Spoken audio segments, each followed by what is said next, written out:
সুপ্রভাত আমার সকল বন্ধুকে। আমি দিন শুরু করলাম এক গ্লাস ঠান্ডা জল খেয়ে। এরপরে আমি আর গুবু চলে এলাম ছাদে। দেখেছো সবাই, আমার আগে গুবুর ছাদে যাওয়ার কি প্রচণ্ড উৎসাহ। আরে দাঁড়া দাঁড়া, আগে ছাদের দরজাটা খুলতে দে। নে, তারপর এবার ছাদে তুই বেরিয়ে তোর ইচ্ছে মতো খেলাধুলো কর। দেখেছো, দরজা খুলতে না খুলতেই ওর গোয়েন্দাগিরি শুরু করে দিল ছাদে বেরিয়ে।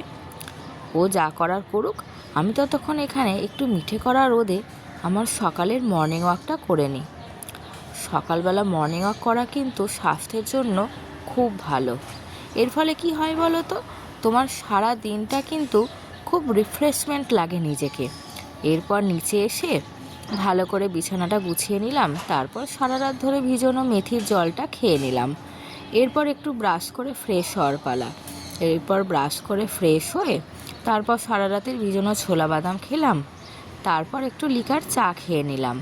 এরপরে রেডি হয়ে ঠাকুর প্রণাম করে আজকে একটু বাজারে গেছিলাম এই ঘরের কিছু টুকিটাকি জিনিসপত্র আনতে। বুঝতেই তো পারছো, বাজারটা আমিই করি।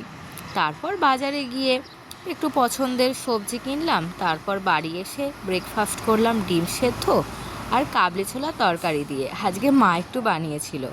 এরপর লাঞ্চের পালা। লাঞ্চে ছিল ভাত, বাঁধাকপি তরকারি আর মাছের ঝালটা।